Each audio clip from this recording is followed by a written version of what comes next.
एक अमीर महंत ने एक खूबसूरत महिला अध्यक्ष से अपने प्रेम का इजहार किया।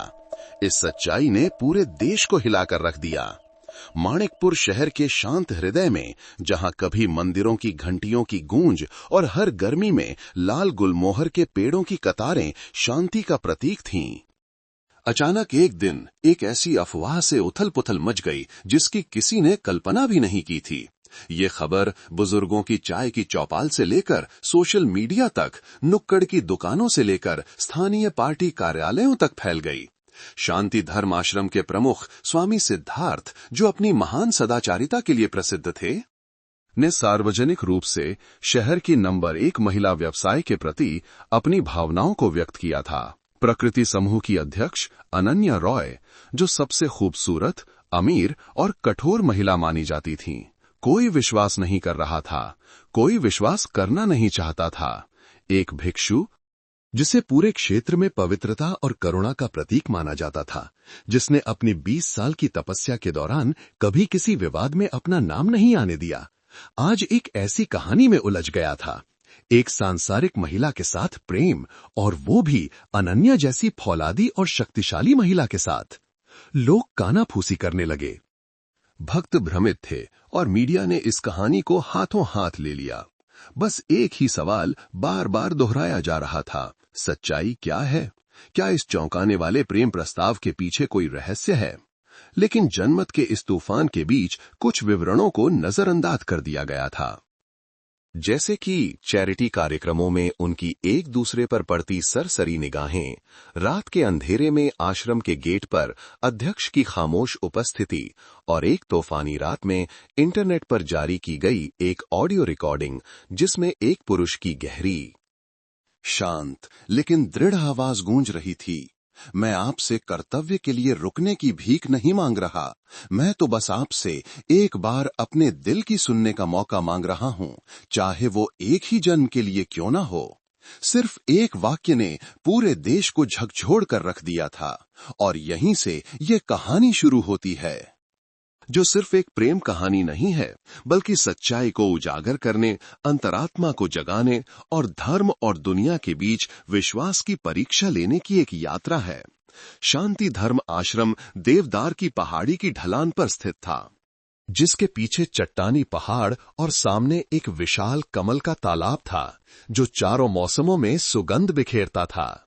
माणिकपुर के लोग आश्रम के प्रमुख स्वामी सिद्धार्थ का नाम अत्यंत सम्मान से लेते थे। हर कोई जानता था कि वो दयालु, करुणामय थे और हर पूर्णिमा और अमावस्या को मुफ्त भोजन वितरित करते थे। लेकिन बहुत कम लोग जानते थे कि वो कभी एक व्यवसायी थे, एक ऐसा व्यक्ति जिसका अतीत इस तरह छिपा हुआ था जैसे वो कभी अस्तित्व में ही न रहा हो। उस समय सिद्धार्थ स्वामी नहीं थे, उनका असली नाम विक्रम सिंह था, प्रगति कंस्ट्रक्शंस के निदेशक। एक कंपनी जो कभी उत्तर भारत के रियल एस्टेट उद्योग में बहुत प्रसिद्ध थी। उस व्यक्ति के पास दर्जनों प्रमुख भूखंड, लग्जरी कारें और करोड़ों की पार्टियां थीं, जब तक एक दिन उनकी पत्नी का एक्सीडेंट नहीं हो गया। 8 महीने की गर्भवती महिला ने डॉक्टर की लापरवाही के कारण आपातकालीन ऑपरेशन टेबल पर ही दम तोड़ दिया। अंतिम संस्कार के बाद विक्रम 7 साल के लिए गायब हो गए, और जब वो वापस आए तो उनका सिर मुंडा हुआ था और उनका नाम स्वामी सिद्धार्थ था, जो शांति धर्म आश्रम के पहले प्रमुख बने।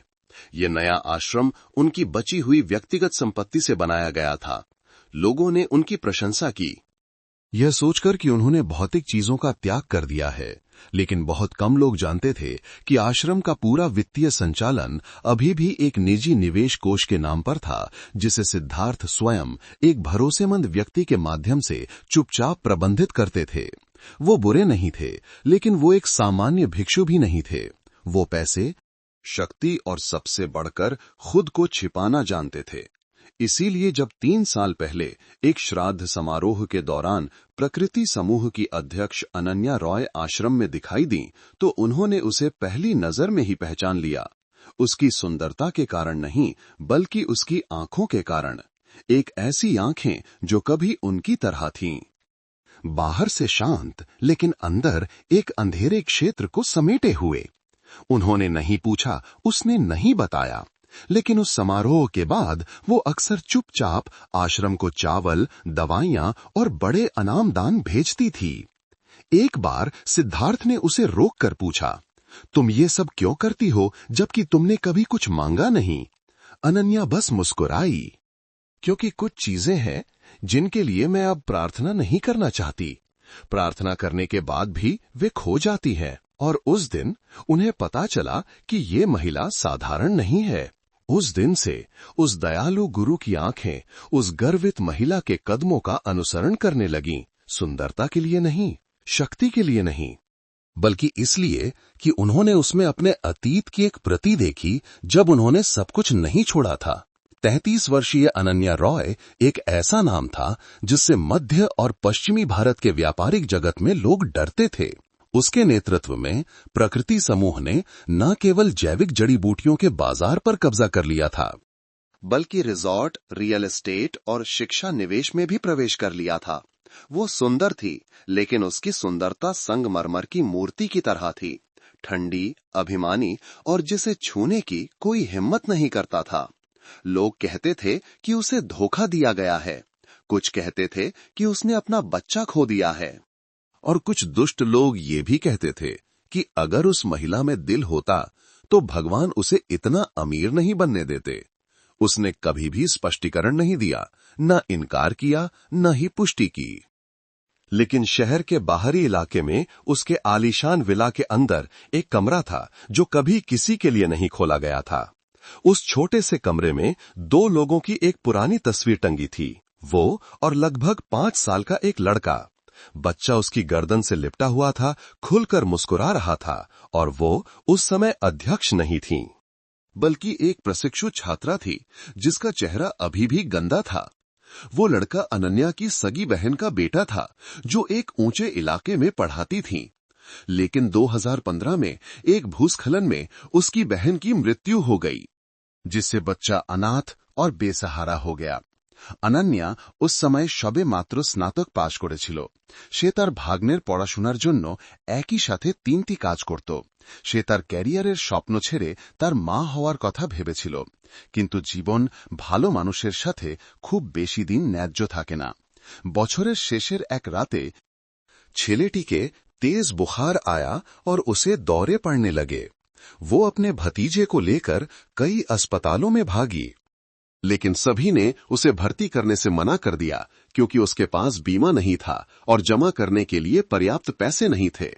जब उसने अपने सारे पैसे इकट्ठे किए और व्यक्तिगत जिम्मेदारी के लिए एक वचन पत्र पर हस्ताक्षर किए और जब वो आपातकालीन कक्ष में वापस आई तो बच्चे की मृत्यु हो चुकी थी।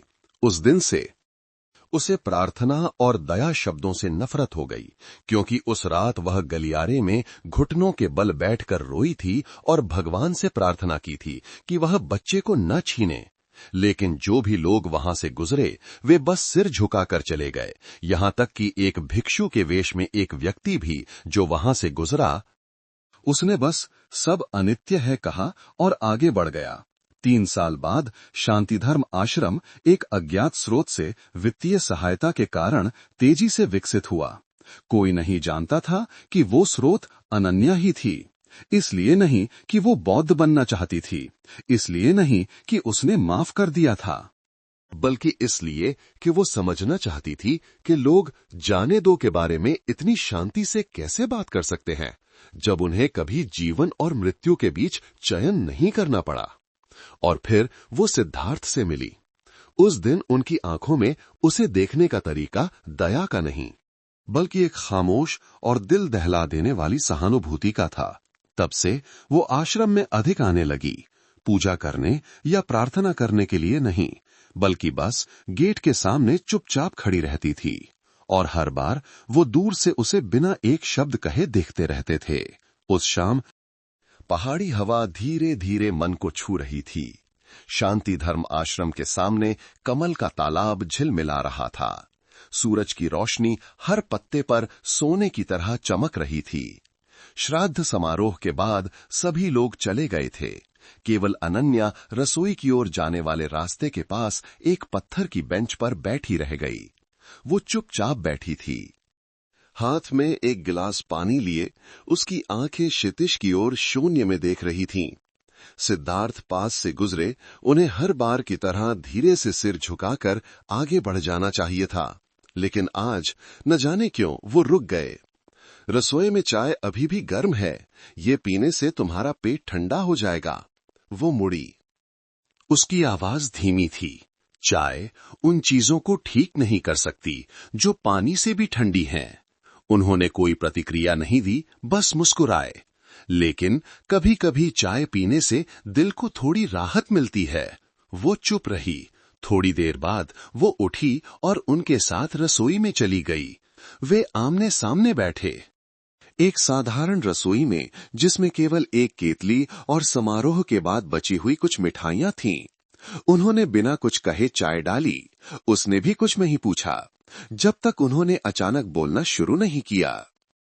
मेरा एक बच्चा था जो इस दुनिया में आने से पहले ही चला गया। दुर्घटना। उसकी मां की मृत्यु हो गई। मैंने जीने का कारण भी खो दिया। उसने आश्चर्य से ऊपर देखा। स्वामी जी? मैं जन्म से स्वामी नहीं था। मैं भी एक इंसान था। मैंने भी जिया है, गलतियां की हैं, दर्द सहा है। उन्होंने सीधे उसकी आंखों में देखा, बिना किसी झिझक के। इसलिए मैं तुम्हारे जैसे लोगों की आंखों को जानता हूं, जो बस जीने का दिखावा कर रहे हैं। उसने चाय के कप के चारों ओर अपनी उंगलियां कस लीं। लोग मुझे अक्सर ठंडा और भावहीन कहते हैं, लेकिन कोई भी सही चुनाव करने के लिए 2 बार नहीं जी सकता। जब मेरा भतीजा मरा तो मैंने अपने अंदर के इंसान को भी खो दिया। उन्होंने धीरे से कहा, तुम अभी भी इंसान हो, क्योंकि केवल इंसान ही दर्द महसूस करते हैं। उसने अपना सिर उठाया। पहली बार उसकी आंखें आंसुओं से भर गईं। आपने यहां रहने का चुनाव क्यों किया, जबकि स्पष्ट रूप से आपको दूसरों से सम्मान पाने के लिए ये वस्त्र पहनने की आवश्यकता नहीं है? सिद्धार्थ मुस्कुराए। मैंने ये वस्त्र नहीं चुना, मैंने मौन को चुना। क्यों? क्योंकि अगर मैं बोलता तो मुझे डर था कि मेरे पास जीने के लिए पर्याप्त सदाचार नहीं होगा। वे ऐसे ही साथ बैठे रहे, बिना किसी उपदेश, बिना किसी धर्मोपदेश के। बस 2 लोग जिन्होंने बहुत कुछ खोया था, जो टूट चुके थे और जो एक शांत शाम में चाय के कप में गर्मी तलाश रहे थे। और यहीं से एक खामोश रिश्ते का पहला बीज अंकुरित होने लगा। उस शाम की चाय के बाद अनन्या 3 सप्ताह तक आश्रम नहीं लौटी। कोई संदेश नहीं, कोई पूछताछ नहीं।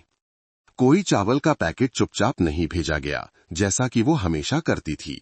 सिद्धार्थ ने भी इसका जिक्र नहीं किया, किसी शिष्य से नहीं पूछा, इंतजार नहीं किया। लेकिन हर सुबह वो आश्रम के पीछे कमल के तालाब के चारों ओर टहलने जाते थे, ठीक उसी समय जब वो चुपचाप बैठा करती थी, जैसे कि वो किसी अनाम चीज की तलाश में हों। सितंबर में एक घनघोर बारिश की शाम, जब सभी लोग प्रार्थना सभा के बाद घर चले गए थे, अनन्या अचानक आश्रम के गेट के सामने एक ग्रे ड्रेस में दिखाई दी। हाथ खाली, बाल भीगे हुए, होंठ ठंड से नीले पड़ गए थे। कोई छाता नहीं, कोई ड्राइवर नहीं, कोई आधा चेहरा ढकने वाला मास्क नहीं, जैसा कि वो हमेशा पहनती थीं। वो चुपचाप खड़ी थीं, उसकी आंखें किसी को नहीं देख रही थीं, बस सीधे मुख्य हॉल की ओर देख रही थीं। एक युवा भिक्षु घबराई हुई आवाज में रिपोर्ट करने के लिए अंदर भागा। स्वामी जी, गेट के बाहर कोई बारिश में खड़ा है। वो अनन्या जी हैं। सिद्धार्थ ने अपनी माला छोड़ दी, बस एक वाक्य कहा, मेरे लिए एक कोट लाओ। वो बिना किसी जल्दबाजी के बाहर निकले, लेकिन जब उन्होंने उस पतली सी आकृति को आसमान के नीचे कांपते हुए देखा, उसके हाथ अभी भी एक छोटे से बैग को कसकर पकड़े हुए थे, जैसे कि कोई उसे छीन लेगा, तो उनकी आंखें थोड़ी नम हो गईं। अंदर आ जाओ, तुम पूरी तरह से भीग गई हो। वो हिली नहीं, बस ठंड के कारण अपनी कर्कश आवाज में बोली, मैं आपके लिए ये लाई हूं। उसने बैग उन्हें दे दिया। अंदर एक पुरानी नोटबुक थी, बच्चों की लिखावट वाली डायरी। कागज पीला पड़ गया था। ये मेरे भतीजे की डायरी है। मुझे ये अभी पुराने बक्से में मिली। इसमें सब मूर्खतापूर्ण बातें लिखी हैं, लेकिन आखिरी पन्ने पर उसकी आवाज गहन लाई। उसने लिखा है कि मुझे आश्रम जाना पसंद है, क्योंकि वहां कमल के फूल हैं और छोटे साधु मुझे देखकर मुस्कुराते हैं। सिद्धार्थ ने कुछ नहीं कहा। उन्होंने नोटबुक को देखा और फिर उसकी ओर मुड़े। उनकी आंखें भावनाओं से भरी थीं। तुमने अभी तक खुद को माफ नहीं किया है ना? उसने धीरे से सिर हिलाया। और मुझे नहीं पता कि मुझे करना चाहिए या नहीं, क्योंकि अगर मैंने माफ कर दिया तो मुझे डर है कि मैं उसे भूल जाऊंगी। उन्होंने डायरी पर धीरे से अपना हाथ रखा। माफ करने का मतलब भूलना नहीं है। माफ करना एक तरीका है जिससे हम अपने प्रियजनों को अपने दिल में रखकर जीना जारी रख सकते हैं। वो चुप रही, फिर रो पड़ी। पहली बार आश्रम के आंगन में अनन्या एक बच्चे की तरह रोई। उस दिन के बाद वो आश्रम में अधिक बार आने लगी, लेकिन अब पहले की तरह चुपचाप नहीं। वो सामान लेकर आती और उन्हें सीधे सौंपती, छोटे भिक्षुओं से बात करती और कभी कभी रसोई में बुजुर्ग महिलाओं के साथ शाकाहारी भोजन बनाने में मदद करती।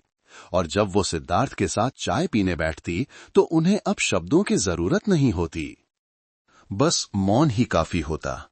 एक खामोशी, लेकिन एक गर्मजोशी भरी खामोशी। दो टूटे हुए लोगों की खामोशी जो एक दूसरे की सांसों से अपने दिलों के टुकड़ों को जोड़ रहे थे। आश्रम में लोग कानाफूसी करने लगे। क्या अध्यक्ष को स्वामी जी पसंद है?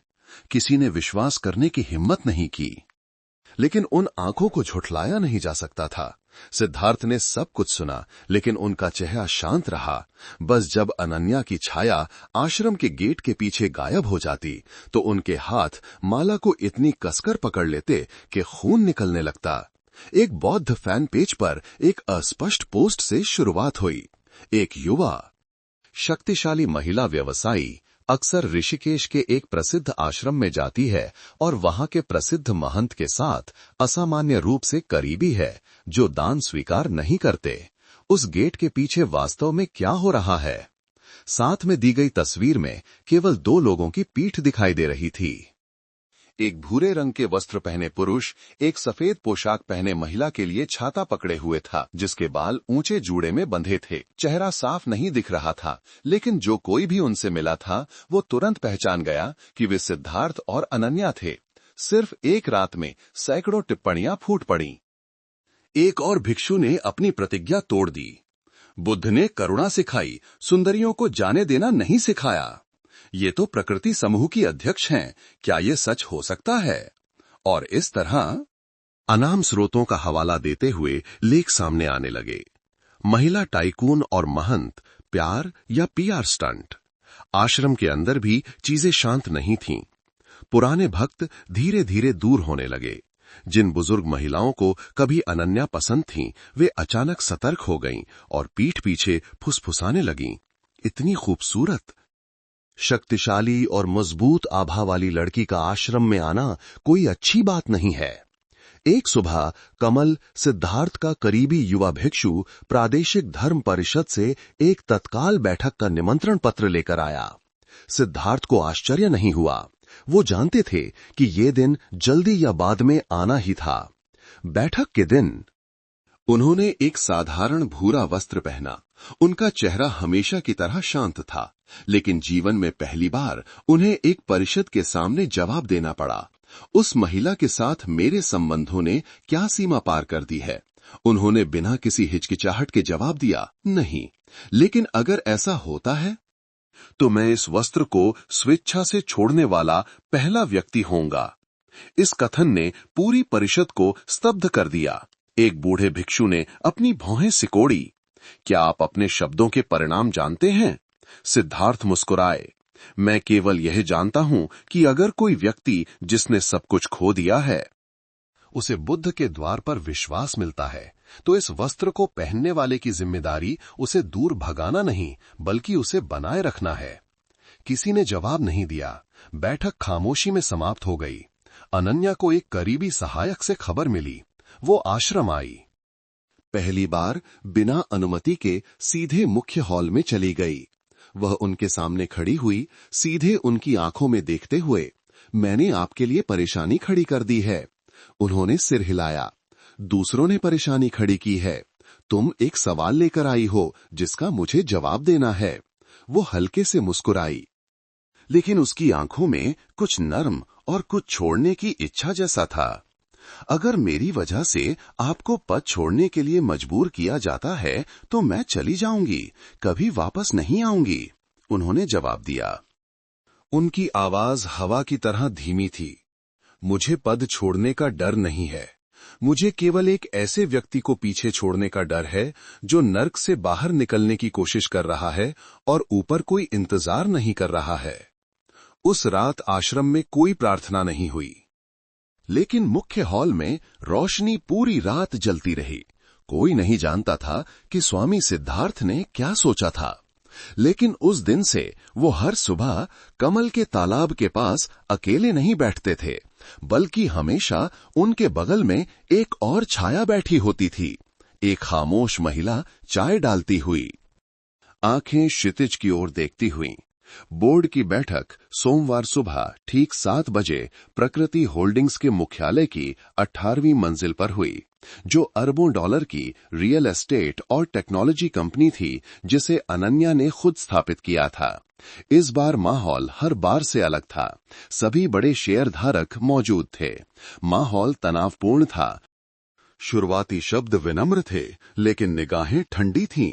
प्रकाश मेहरा, बोर्ड के उपाध्यक्ष, जिन्हें अनन्या ने भ्रष्टाचार के कारण सीईओ के पद से हटा दिया था, सबसे पहले बोले, हम बहुत चिंतित हैं। प्रकृति की अध्यक्ष की छवि, जो एक राष्ट्रीय ब्रांड का प्रतिनिधित्व करती है, एक महंत के साथ प्रेम संबंधों की अफवाहों के साथ ऑनलाइन दिखाई दे रही है। आपको क्या लगता है कि शेयरधारक आपको कैसे देखेंगे? अनन्या शांत रहीं, लेकिन उनकी आंखों की गहराई में अंधेरा छा गया था। मैं कंपनी को अपने निजी जीवन से नहीं चलाती, और जो कोई भी अफवाहें फैला रहा है वो भी जानता है कि ये अपुष्ट खबर है। सामने बैठे एक युवा शेयरधारक ने एक फाइल पलट दी। मैडम, जब से आपने नियमित रूप से आश्रम जाना शुरू किया है, 3 प्रमुख परियोजनाओं की प्रगति 22% से अधिक धीमी हो गई है। आपके पास चावल बांटने का समय है, लेकिन आप पिछली 2 शेयरधारक बैठकों से अनुपस्थित रही हैं। उसने एक गहरी सांस रोकी। वो जानती थी कि वे केवल परियोजनाओं के बारे में शिकायत नहीं कर रहे थे, वे डरते थे कि वो बदल रही हैं, एक ऐसे तरीके से बदल रही हैं जिसे वे नियंत्रित नहीं कर सकते। अखबारों में लेखों ने सीधे हमला करना शुरू कर दिया। अध्यक्ष अंधविश्वासी हैं या कुछ छिपा रही हैं। एक मजबूत महिला से एक प्रेमिका तक, अनन्या अपनी पहचान क्यों खो रही है? यहां तक कि एक अखबार ने एक बड़ी हेडलाइन छापी, सीईओ और भिक्षु की प्रेम कहानी, सच्चाई या एक सुनियोजित घोटाला। उसने प्रेस को जवाब नहीं दिया, कोई प्रेस कॉन्फ्रेंस आयोजित नहीं की, बस चुपचाप काम करती रही। लेकिन हर रात वो अपने कमरे में लौटती, अपना फोन खोलती और एक तस्वीर पर बहुत देर तक रुकती। एक बरसात की दोपहर, एक छाता और एक ऐसे व्यक्ति की कोमल आंखें जिसने उससे ये नहीं पूछा कि वो कौन है। एक हफ्ते बाद उन्हें एक अंतर्राष्ट्रीय स्टार्टअप सम्मेलन में सम्मानित अतिथि के रूप में आमंत्रित किया गया। मंच पर जब उनसे पूछा गया, पिछले 10 वर्षों में आपकी सबसे बड़ी सफलता क्या है, तो वो बस मुस्कुराई और धीरे धीरे जवाब दिया, बिना कुछ खोने का एहसास किए सब कुछ छोड़ना सीखना। पूरा हॉल शांत हो गया। किसी ने भी उस वाक्य को पूरी तरह से नहीं समझा। केवल एक व्यक्ति, जो शांति धर्म आश्रम में लाइव स्ट्रीम देख रहा था, उसके होठों पर हल्की मुस्कान थी, उसके हाथ माला फेर रहे थे। वो आखिरकार समझने लगी है।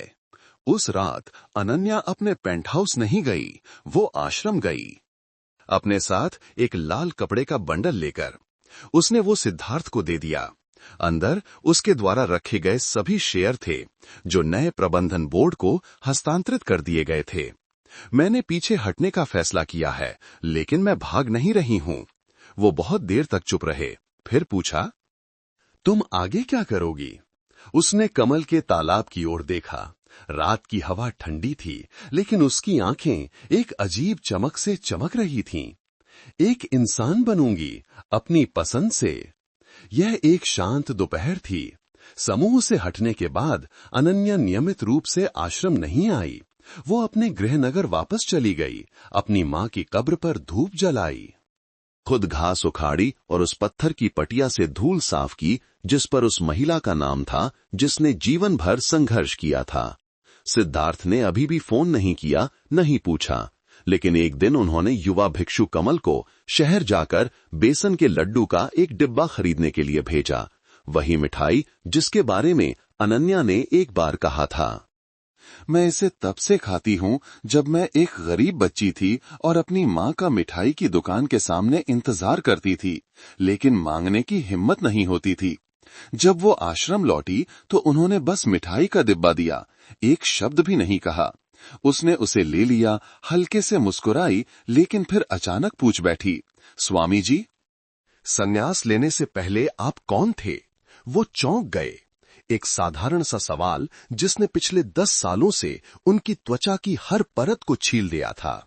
उस रात खाली मुख्य हॉल में पीली मंद रोशनी के नीचे उन्होंने बताया, मैं एक व्यवसायी था। लोग मुझे दक्षिण भारत में निर्माण क्षेत्र का बादशाह कहते थे।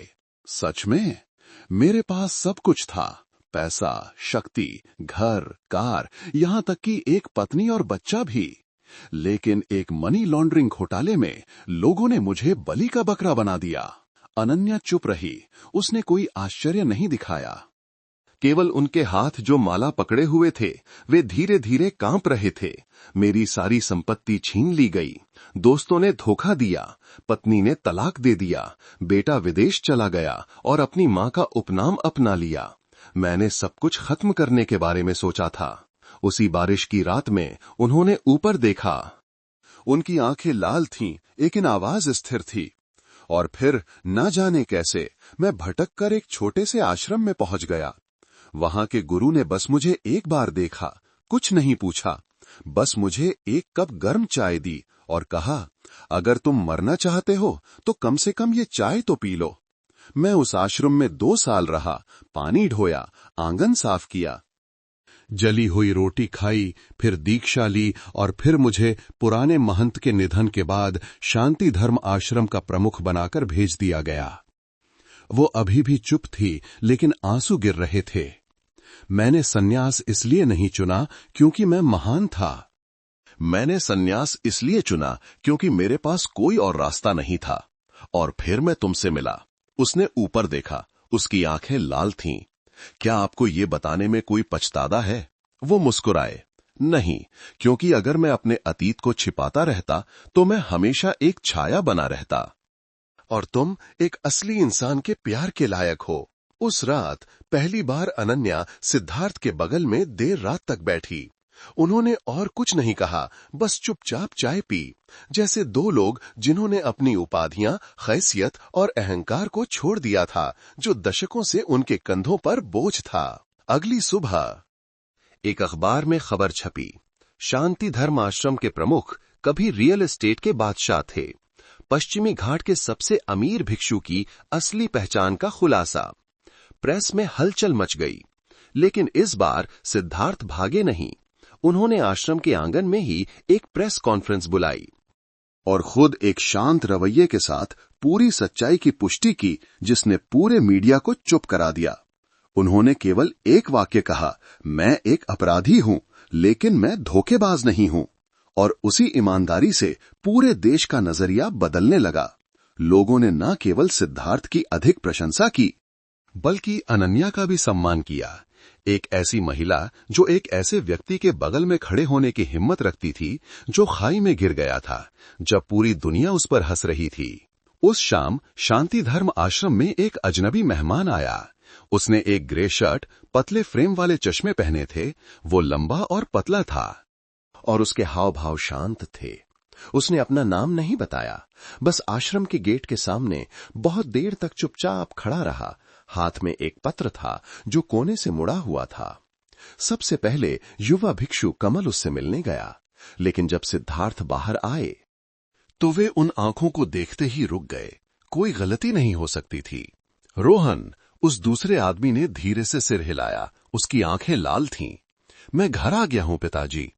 पिता और पुत्र ने ध्यान कक्ष में 1 घंटे से अधिक समय तक क्या बात की ये कोई नहीं जानता। केवल ये पता है कि जब सिद्धार्थ बाहर आए तो उनकी आंखें अभी भी लाल थीं। उनके हाथ एक पीले पड़ चुके पत्र को कसकर पकड़े हुए थे। अनन्या गलियारे में खड़ी थी। वो जल्दी से आगे बढ़ी। उन्होंने उसकी ओर नहीं देखा, बस पत्र दिया। इसे पढ़ो। ये वो है जो मैंने 10 साल पहले लिखा था, लेकिन भेजने की हिम्मत कभी नहीं हुई। उसने पत्र खोला। लिखावट झुकी हुई थी। स्याही कहीं हल्की कहीं गहरी थी। रोहन, अगर तुम ये पत्र पढ़ रहे हो तो शायद मैं अब इस दुनिया में नहीं हूं, लेकिन अगर कोई चमत्कार मुझे जीवित रखता है तो मैं चाहता हूं कि तुम जानो कि मैं एक अच्छा पिता नहीं था। मैंने तुम्हारी मां को खो दिया, तुम्हारा विश्वास भी खो दिया, सिर्फ पैसे के लिए, एक पल की कमजोरी के कारण।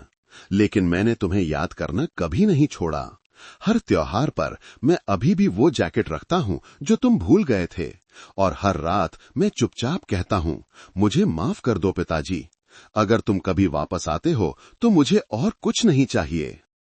बस तुम्हें एक बार पिताजी कहते हुए देखना चाहता हूं। अनन्या ने पढ़ना समाप्त किया। उसकी आंखें धुंधली हो गईं। वो सिद्धार्थ की ओर मुड़ी। पहली बार वो मुस्कुराने का नाटक नहीं कर रहे थे, वो रो रहे थे। लेकिन ये अब पछतावे के आंसू नहीं थे, बल्कि एक ऐसे पिता के आंसू थे जिसे आखिरकार माफ कर दिया गया था। रोहन 3 दिन तक आश्रम में रहा। आखिरी दिन वो आंगन में गया और देवी की मूर्ति के सामने हाथ जोड़कर सिर झुकाया। अनन्या पास आई और धीरे से पूछा, क्या आप स्वामी जी को दोष देते हैं? रोहन ने सिर हिलाया। नहीं, मैं खुद को अधिक दोष देता हूं, क्योंकि मुझे ये समझने में बहुत साल लग गए कि माफ करना भूलना नहीं है, बल्कि अतीत को स्वीकार करना और उसे न दोहराने का चुनाव करना है। उस रात सिद्धार्थ हमेशा की तरह अनन्या के साथ चाय पी रहे थे, लेकिन इस बार उन्होंने एक ऐसी बात कही जिसने उसे चुप करा दिया। मैंने सब कुछ खो दिया था, लेकिन तुम्हारी वजह से मुझे सबसे कीमती चीज वापस मिल गई। वो हल्के से मुस्कुराई, अपने कप को घुमाते हुए। मैं तो बस एक देर से आई डाकिया हूं। उन्होंने उसकी ओर देखा। पहली बार उनकी आंखों में गुरु और एक पुरुष के बीच की कोई सीमा नहीं थी। उस सुबह कोई नहीं जानता था कि सिद्धार्थ पूरी रात जागे थे। वो पूर्वजों की वेदी के पास बैठे चुपचाप एक अगरबत्ती जलाई। सुबह की हवा ठंडी और सूखी थी, जिसमें चंदन की हल्की सुगंध थी, जैसे कोई अनकहा अलविदा। सूरज निकलने से ठीक पहले उन्होंने कमल को बुलाया, वो युवा भिक्षु जो 7 साल से उनके साथ था, और धीरे से कहा, मैं आश्रम तुम्हें सौंप रहा हूं। कमल की आंखें आश्चर्य से चौड़ी हो गईं। वो हकलाया, स्वामी जी, आप ये क्या कह रहे हैं? सिद्धार्थ ने धीरे धीरे अपनी कलाई से माला उतारी और फिर वो भगवा वस्त्र भी उतार दिया जो 1 दशक से अधिक समय से उनके साथ था। अब मेरे लिए एक सामान्य इंसान के रूप में वापस जाने का समय आ गया है। अब मेरे दिल को छिपाने के लिए किसी पदवी का उपयोग नहीं करना है। सिद्धार्थ के शांति धर्म आश्रम के प्रमुख पद से हटने की खबर कुछ ही घंटों में फैल गई, लेकिन किसी ने ये उम्मीद नहीं की थी कि उसी शाम वो एक बड़े कार्यक्रम में सार्वजनिक रूप से दिखाई देंगे। अनन्या का हाथ पकड़कर सैकड़ों कैमरों के बीच चलेंगे। अनन्या ने एक साधारण सफेद पोशाक पहनी थी। हमेशा की तरह चमकीला मेकअप नहीं था। सिद्धार्थ ने एक काली शर्ट, साधारण पतलून पहनी थी। उनके बाल थोड़े उग आए थे। अब वो एक स्वामी नहीं थे, बल्कि एक अनुभवी व्यक्ति थे जो अपनी प्रेमिका के साथ चल रहे थे। पूरा हॉल स्तब्ध रह गया। एक रिपोर्टर खुद को रोक नहीं पाया और चिल्लाया, स्वामी सिद्धार्थ, आपने अभी अभी आश्रम छोड़ा है और सार्वजनिक रूप से अपने रिश्ते की घोषणा कर दी है। क्या आपको ये अनुचित नहीं लगता? सिद्धार्थ ने टाल मटोल नहीं किया। वो माइक्रोफोन के पास गए। उनकी आंखें दृढ़ थीं। मैं अब स्वामी नहीं हूं, मैं विक्रम सिंह हूं, एक 52 वर्षीय व्यक्ति जिसने सब कुछ खो दिया था और अब खुद के साथ सच्चा रहना चाहता है। अगर मुझे सच्चा रहने के लिए अपनी प्रतिष्ठा का त्याग करना पड़े तो मैं उस त्याग को चुनता हूं। लेकिन समाज ने इसे आसानी से स्वीकार नहीं किया। सोशल मीडिया पर हजारों आलोचनात्मक पोस्ट किए गए। कई लोगों ने मुंह मोड़ लिया। उनकी पिछली भिक्षु की उपाधि को रद्द करने की मांग की, यहां तक कि उन्हें प्रेम के लिए विश्वास का दुरुपयोग करने वाला भी कहा। कुछ ने उनके अतीत को भी खंगाला जब वो मनी लॉन्ड्रिंग मामले में शामिल थे। कुछ ने अनन्या पर हमला किया। उसने एक अमीर महंत के साथ रहने के लिए अपना पूरा साम्राज्य छोड़ दिया। मीडिया ने उनके हर कदम पर घेरा डाला।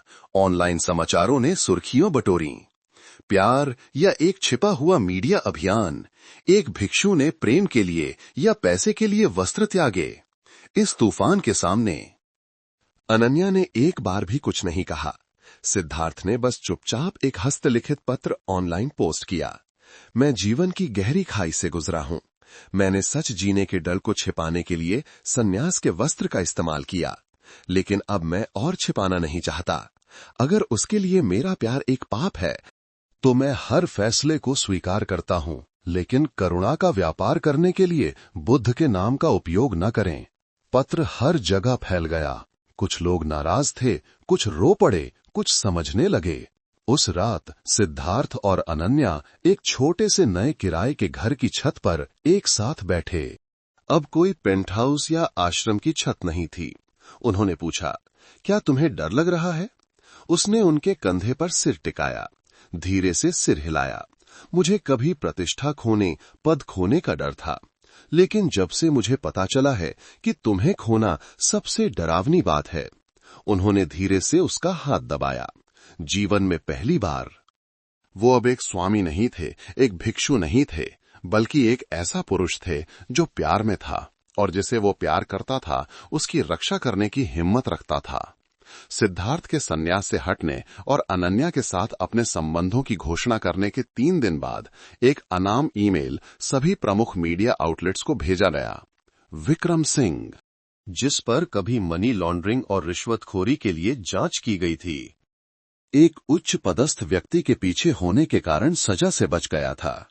वो एक प्रसिद्ध व्यक्ति के रूप में करुणा का ढोंग कर रहा है। क्या प्रकृति समूह के अध्यक्ष अनन्या रॉय जानती हैं कि वो किससे प्यार कर रही हैं? संलग्न फाइल में जांच के दस्तावेजों की एक श्रृंखला थी जो पहले कभी सार्वजनिक नहीं की गई थी। उसमें विक्रम सिंह का नाम 9 साल पहले एक चैरिटी परियोजना में वित्तीय समन्वयक के रूप में दिखाई दिया, जिस पर गबन का संदेह था। अनन्या को अपने सहायक से एक निजी बैठक के दौरान उस ईमेल का प्रिंट आउट मिला। उसने कुछ नहीं कहा, बस फाइलों का ढेर लेकर सीधे सिद्धार्थ के किराए के घर चली गई। वो सामने के बरामदे की छत की मरम्मत कर रहे थे। उसे देखकर वो समझ गए, उन्होंने इसे फिर से खोद निकाला है। अनन्या ने फाइलें मेज पर रखीं। क्या ये सच है? सिद्धार्थ ने एक बहुत गहरी सांस ली। ये एक हिस्सा है। मैंने खाते पर हस्ताक्षर किए थे, लेकिन मैंने गबन नहीं किया। मैं वो व्यक्ति था जो जानता था लेकिन चुप रहा। आप चुप क्यों रहे? क्योंकि उस समय मैं उस व्यक्ति का एक जीवन का कर्जदार था। वो व्यक्ति श्री त्रिलोक शर्मा थे, श्वेत कमल समूह के अध्यक्ष, एक विशाल रियल एस्टेट समूह। और वही व्यक्ति जिसने अतीत में सिद्धार्थ को जेल जाने से बचाया था, बदले में खामोश आज्ञाकारिता की मांग की थी। श्री शर्मा अनन्या के दत्तक पिता थे, जिसे वो कभी नहीं जानती थी। उस रात अनन्या श्री शर्मा के विला गई। पिताजी, आपने उस बात को क्यों छिपाया? श्री शर्मा विचार मग्न बैठे थे। एक हवाना सिगार जला रहे थे। उनकी आवाज भावहीन थी। क्योंकि तुम्हें जानने की जरूरत नहीं थी, क्योंकि तुम श्वेत कमल की उत्तराधिकारी हो, किसी ऐसे व्यक्ति की प्रेमिका नहीं जिस पर आपराधिक आरोप लगे हों। उन्होंने कोई अपराध नहीं किया है, लेकिन अगर मीडिया को पता चलता है तो अंतर्राष्ट्रीय भागीदारों का क्या होगा और उन हजारों करोड़ की परियोजनाओं का क्या होगा जो चल रही हैं। श्री शर्मा ने एक और सिगार जलाया। उनके चेहरे पर कोई भाव नहीं था। तुम्हारा प्यार एक पूरे साम्राज्य के बराबर नहीं है। अनन्या खड़ी हो गई। उसकी आंखें लाल थीं, लेकिन उसकी आवाज चट्टान की तरह स्थिर थी। मैं एक साम्राज्य खोना पसंद करूंगी, बजाय इसके कि मैं एक ऐसे व्यक्ति की बेटी बनूं जो हर चीज को एक उपकरण के रूप में देखता है। अगले ही दिन सभी अखबारों ने एक साथ खबर छापी। प्रकृति होल्डिंग्स ने आधिकारिक तौर पर श्वेत कमल समूह के साथ संयुक्त उद्यम से अपनी पूरी हिस्सेदारी वापस लेने की घोषणा की है।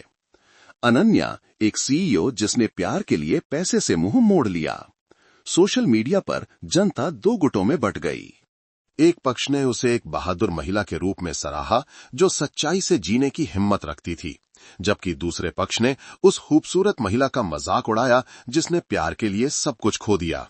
लेकिन इस सारे हंगामे के बीच सिद्धार्थ ने चुपचाप बाहरी इलाके में गरीब बच्चों के लिए एक मुफ्त स्कूल खोला।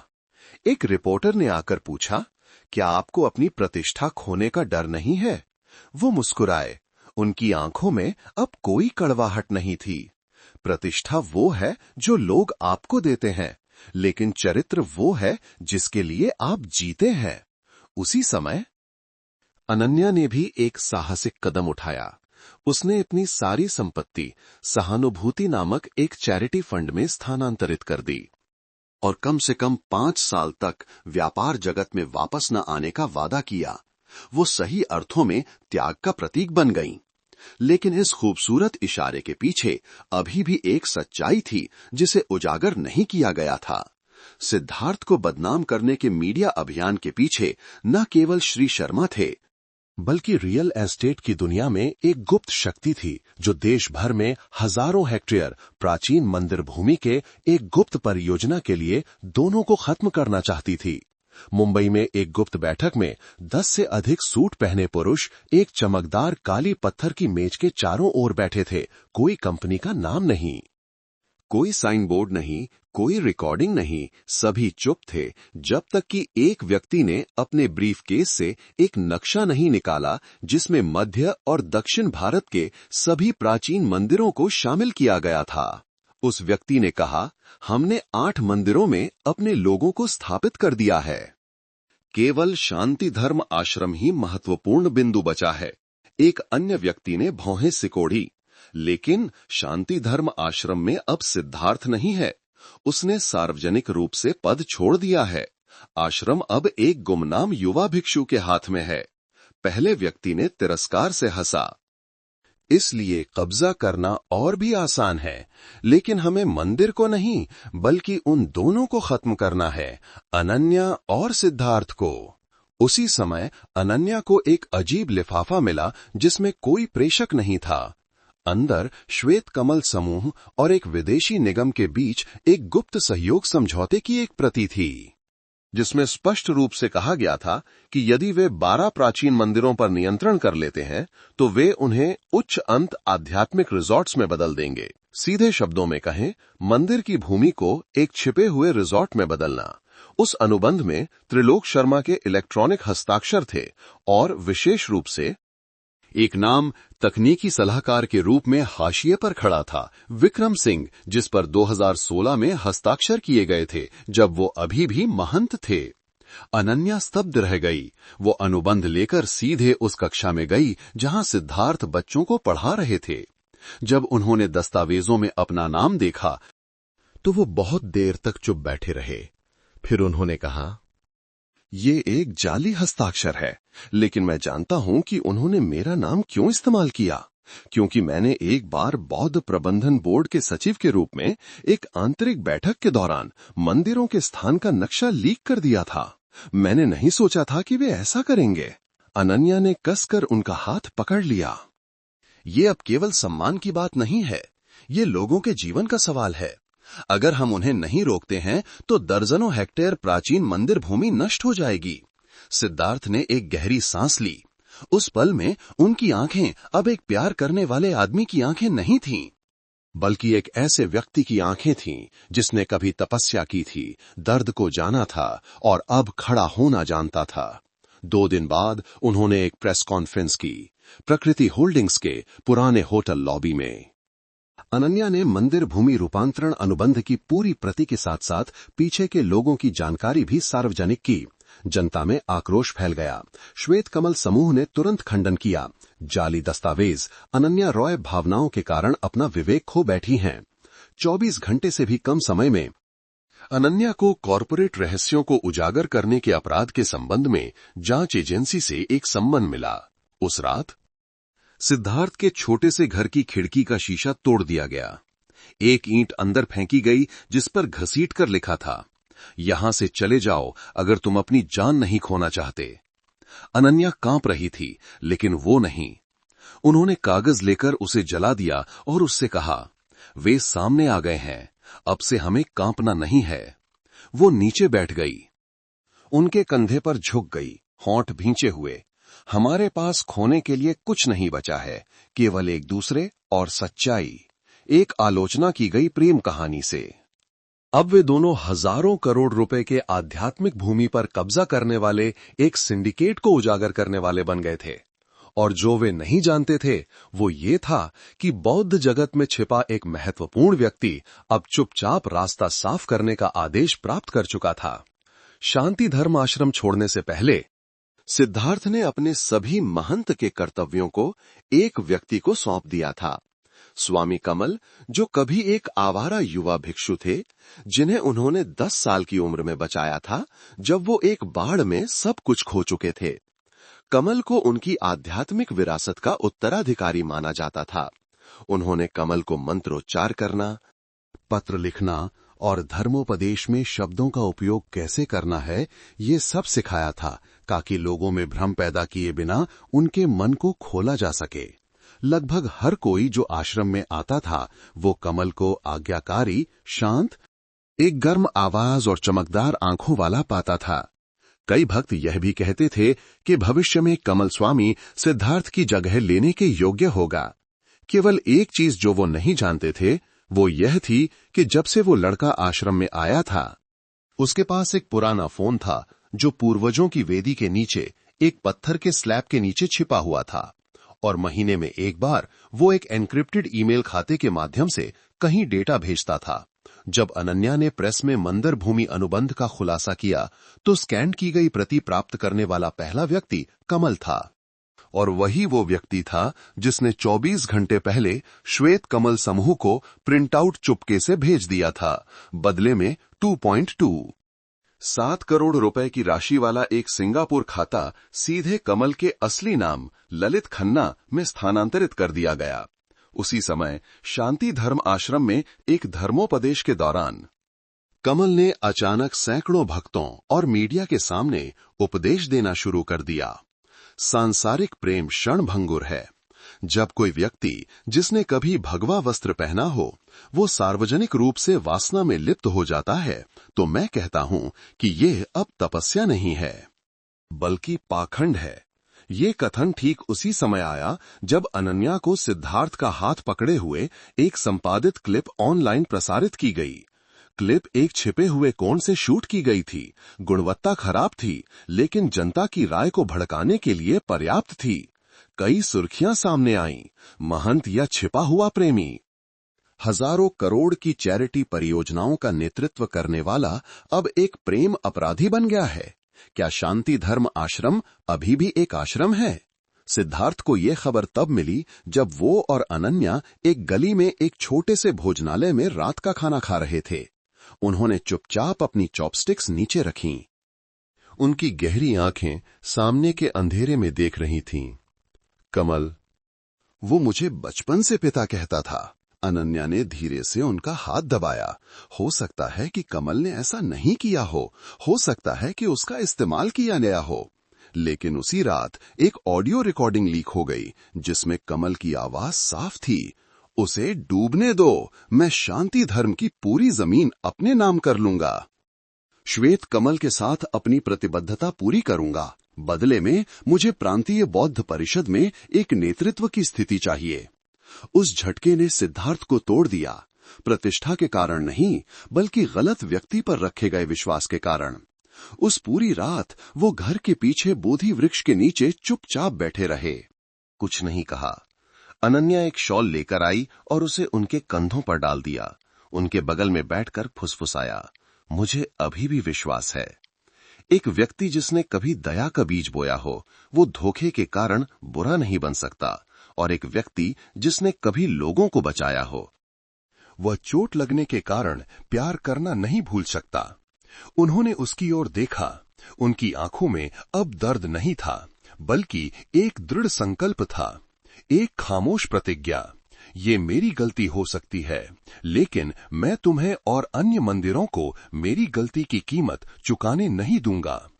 अगली सुबह सिद्धार्थ ने आधिकारिक तौर पर गृह मंत्रालय धार्मिक मामलों के प्रबंधन एजेंसी को एक याचिका दायर की, जिसमें पिछले 10 वर्षों में शांति धर्म आश्रम की भूमि गतिविधियों की व्यापक जांच की मांग की। उन्होंने प्रेस के सामने घोषणा की, यदि आवश्यक हो तो मैं शुरू से फिर से जांच के लिए तैयार हूं, जब तक कि लोग स्पष्ट रूप से देख सकें कि कौन अपने लालच को छिपाने के लिए सन्यास के वस्त्र का उपयोग कर रहा है। सिद्धार्थ की प्रेस कॉन्फ्रेंस के ठीक 3 दिन बाद एक घनघोर बारिश की शाम शांति धर्म आश्रम के गेट पर एक फीके नीले रंग के वस्त्र पहने, एक पुराने कपड़े की टोपी पहने एक महिला ने लकड़ी के आधे खुले गेट पर धीरे से दस्तक दी। दस्तक पानी की बूंद के तालाब की सतह को छूने जितनी धीमी थी, लेकिन इसने सिद्धार्थ को रोक दिया जब वो बरामदे से बाहर निकल रहे थे। उन्होंने बारिश से धुंधली खिड़की से बाहर देखा और लगभग स्तब्ध रह गए। दिव्या ज्योति, उन्होंने फुसफुसाया। साध्वी दिव्या ज्योति, वो नाम जो कभी उनके सन्यासी जीवन का सबसे बड़ा अफसोस था। सालों पहले उन्होंने एक साथ एक मठ में दीक्षा ली थी, एक साथ मंत्रोच्चार किया था, एक साथ उबली हुई सब्जियां खाई थीं और शहरीकरण के तूफान के सामने एक पवित्र स्थान को संरक्षित करने की अपनी इच्छा साझा की थी। लेकिन उस साल दिव्या ज्योति मंदिर और स्थानीय सरकार के बीच एक भूमि विवाद के बाद गायब हो गई थी। लोगों ने अफवाह फैलाई कि वो सांसारिक जीवन में लौट आई है। दूसरों ने कहा कि वो मंदिर के लिए मदद मांगने जाते समय एक दुर्घटना में मर गई थी। 12 से अधिक वर्षों तक किसी ने उसे फिर से नहीं देखा। अब तक चाय की मेज पर उसने ज्यादा बात नहीं की, बस उन्हें एक पुरानी फाइल दी। कागज के पन्नों को प्लास्टिक में लपेटा गया था और सावधानी से लैमिनेट किया गया था। कवर पर केवल 2 पंक्तियां थीं जो स्याही से लिखी गई थीं। 12 मंदिरों का व्यावसायीकरण। चरण 1, प्रभारी व्यक्ति त्रिलोक शर्मा और विदेशी भागीदार। सिद्धार्थ ने हर पन्ने को पलटा। हर मंदिर में एक स्थान का नक्शा, एक योजना, भूमि के शीर्षक विलेख और एबीसी भागीदारों को आवंटन के नोट्स थे, जिसमें हस्तांतरण मूल्य अमेरिकी डॉलर में गणना की गई थी। और भी चौंकाने वाली बात यह थी कि फाइल के अंत में एक छोटी यूएसबी थी, जिसके अंदर 2 मिनट 43 सेकंड की एक ऑडियो रिकॉर्डिंग थी, जिसमें त्रिलोक शर्मा की आवाज थी, जो अनन्या की बहन थी, एक कोरियाई साथी से बात कर रही थी। मंदिर एक आध्यात्मिक संपत्ति है, लेकिन भूमि अभी भी भूमि है। उपयोग के उद्देश्य को बदलना कानून का काम है। नैतिकता से लाभ नहीं खरीदा जा सकता। हमें अनन्या और उस भिक्षु सिद्धार्थ के काम बिगाड़ने से पहले जल्दी से काम करना होगा। रिकॉर्डिंग सुनने के बाद सिद्धार्थ कुर्सी पर पीछे झुक गए, आंखें बंद कर लीं, और अनन्या, जो शुरू से ही अपनी बहन पर शक कर रही थी लेकिन विश्वास नहीं करना चाहती थी, अब बस अपना सिर मेज पर रखकर बैठी थी। उसके कंधे कांप रहे थे। बहन, तुमने परिवार के नाम, अतीत का इस्तेमाल ऐसी चीजों को छिपाने के लिए किया? वो नहंग गया। साध्वी दिव्या ज्योति ने धीरे से चाय डाली। उनकी आवाज हवा की तरह हल्की थी। अब दर्द करने का समय नहीं है, बल्कि चुप रहने या सार्वजनिक करने का चुनाव करने का समय है। सिद्धार्थ ने चाय का कप नीचे रखा। उनकी आंखें पहले से कहीं ज्यादा तेज थीं। मैं सार्वजनिक करने का चुनाव करता हूं, बदला लेने के लिए नहीं, बल्कि लोगों के विश्वास को बनाए रखने के लिए, ताकि वे अभी भी मंदिर आना चाहें। अनन्या ने उनकी ओर देखा, एक ऐसा व्यक्ति जो पर्याप्त चोट, पर्याप्त विश्वासघात, पर्याप्त प्रतिष्ठा के विनाश से गुजरा था। अब एक बार फिर प्यार से ऊंची चीजों के लिए खड़ा हो रहा था, उन जगहों की पवित्रता के लिए जिन्हें लोग बुद्ध का द्वार कहते हैं। अगली सुबह फाइल और ऑडियो रिकॉर्डिंग तीनों प्रमुख मीडिया एजेंसियों को भेज दी गई, साथ में साध्वी दिव्या ज्योति के एक पुष्टिकरण बयान के साथ, जो कभी केंद्रीय बौद्ध परिषद की एक उच्च स्तरीय प्रशासनिक सचिव थीं। प्रेस में विस्फोट हो गया, सोशल मीडिया हिल गया, जनता 2 गुटों में बंट गई। एक पक्ष का मानना था कि ये सिद्धार्थ और अनन्या को निर्दोष साबित करने की एक योजना थी, जबकि दूसरे पक्ष ने त्रिलोक शर्मा की जिम्मेदारी पर सवाल उठाना शुरू कर दिया। जिन्हें कभी एक अनुकरणीय बौद्ध व्यवसायी के रूप में सराहा जाता था और शांति धर्म आश्रम में लोग लगातार आते रहे, प्रेम संबंधों के बारे में पूछने के लिए नहीं, बल्कि सच्चाई के लिए एक अगरबत्ती जलाने के लिए। और इस सारे हंगामे के बीच साध्वी दिव्या ज्योति आधिकारिक तौर पर मठ में लौट आईं और देवी की वेदी के पीछे पुराने कमरे में एकांत में रहने की अनुमति मांगी, जहां वो 18 साल की उम्र में हर सुबह सफाई करती थीं। लिविंग रूम छोड़ने से पहले उन्होंने सिद्धार्थ से एक बात कही, आपने एक बार धर्म को चुना था, मुझे नहीं।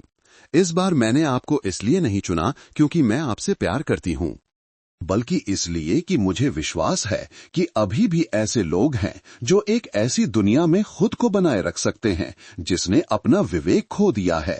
श्वेत कमल समूह के शेयरधारकों की बैठक विलोंग पासा होटल में होनी तय थी। 7 मंजिला कांच की इमारत जो लंबे समय से शर्मा परिवार की सफलता का प्रतीक रही थी। अनन्या एक सफेद वेस्ट में बैठक कक्ष में दाखिल हुई। उसके बाल बड़े करीने से जूड़े में बंधे थे।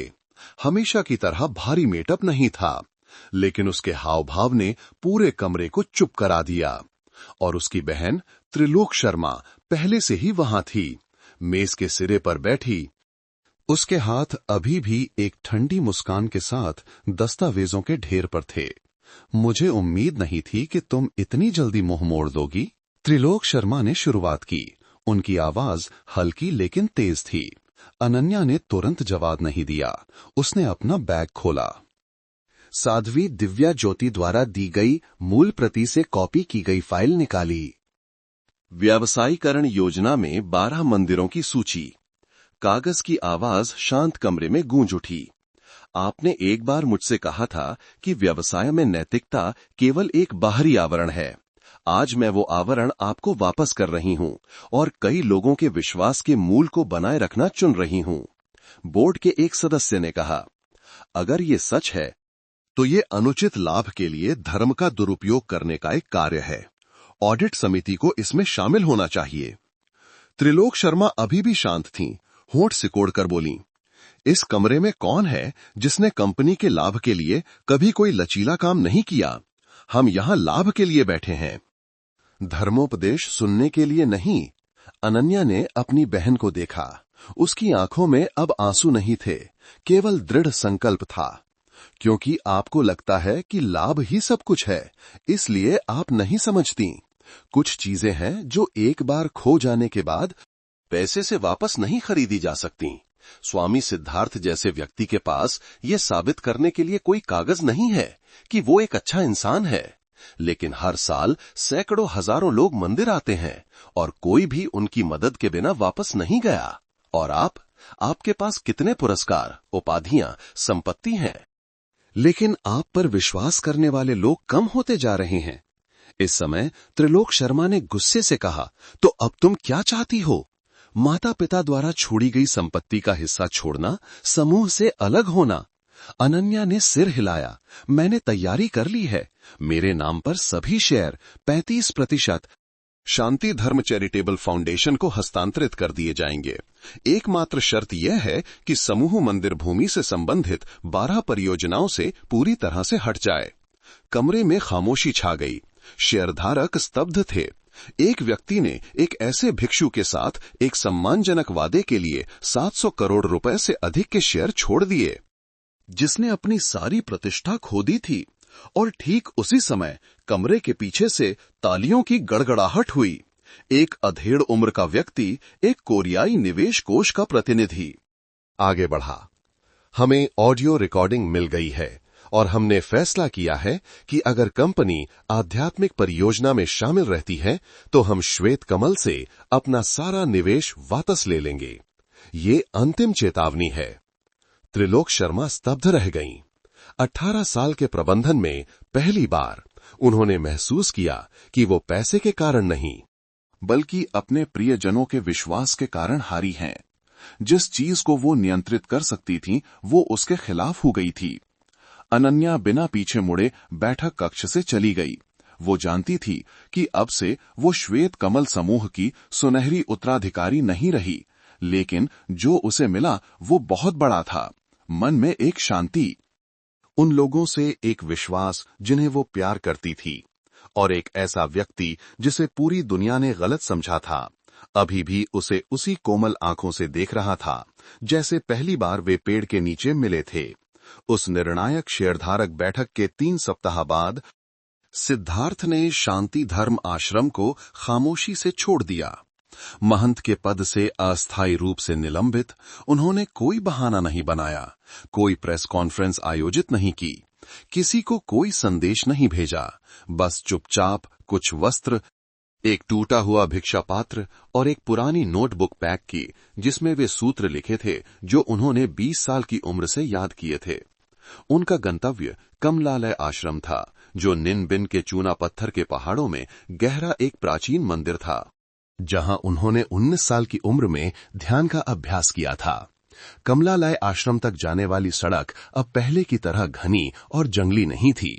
एक नई कंक्रीट सड़क सीधे पहाड़ के पैर से 3 द्वारीय गेट तक जाती थी, लेकिन अजीब बात यह थी कि कोई साइन पोस्ट नहीं था और कोई राहगीर भी नहीं था। जब वो वहां पहुंचे तभी उन्होंने देखा कि मंदिर का गेट बंद था और धूल से ढका हुआ था।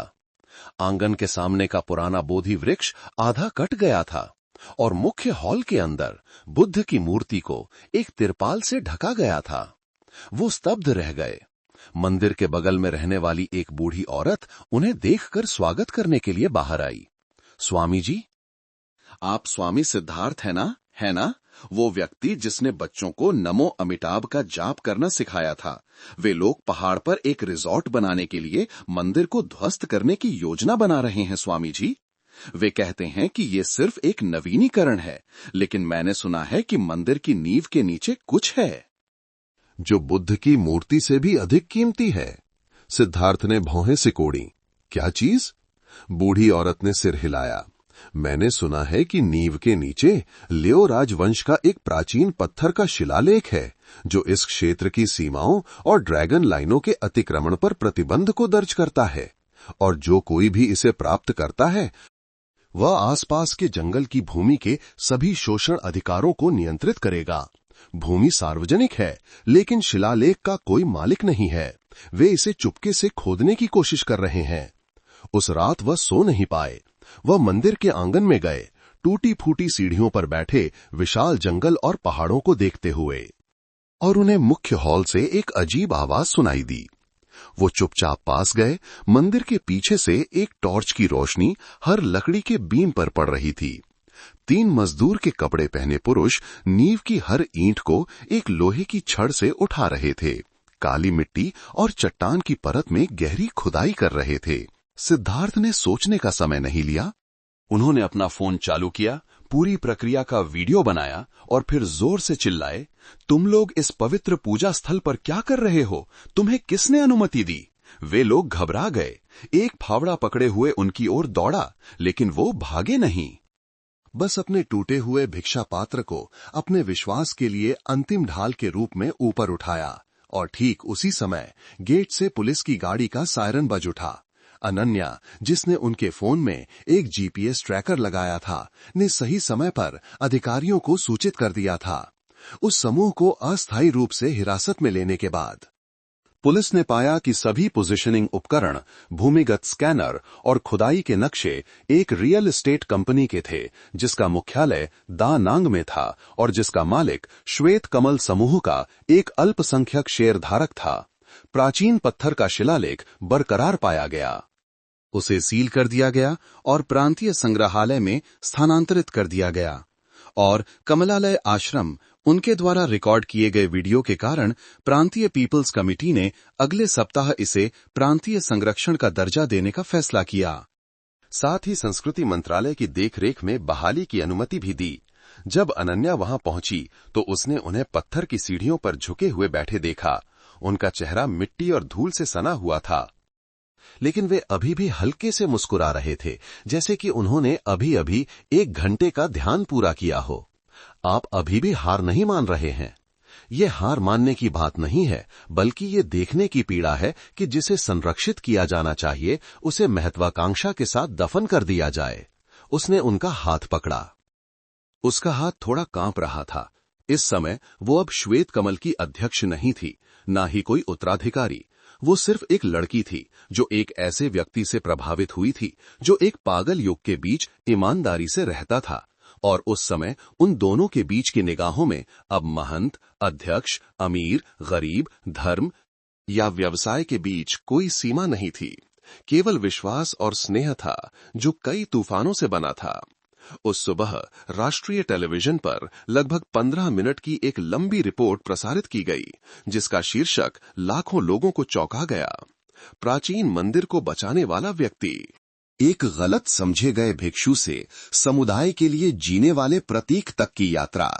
सिद्धार्थ, जिसे कभी टैब्लॉइड प्रेस द्वारा बदनाम किया गया था, जिसे कभी एक झूठे भिक्षु के रूप में चित्रित किया गया था, अब प्राइम टाइम पर सम्मानित किया जा रहा था।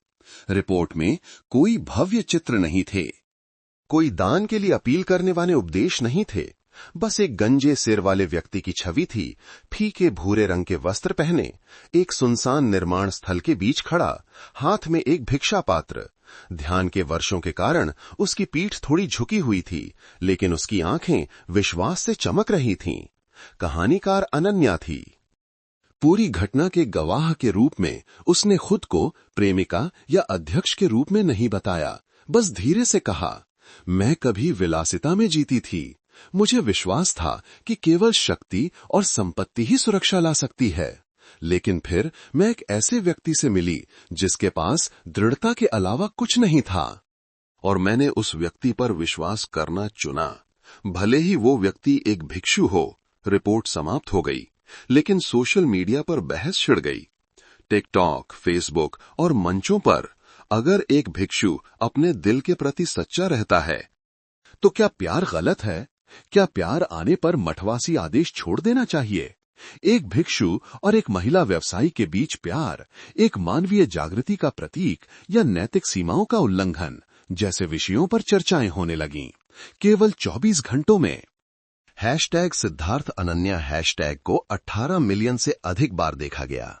अनन्या की सिद्धार्थ के लिए बारिश में छाता पकड़े हुए तस्वीर, जब उन्हें अनुशासित किया जा रहा था, एक शुद्ध प्रेम के प्रतीक के रूप में तेजी से फैल गई, जो सभी आलोचनाओं के बीच था।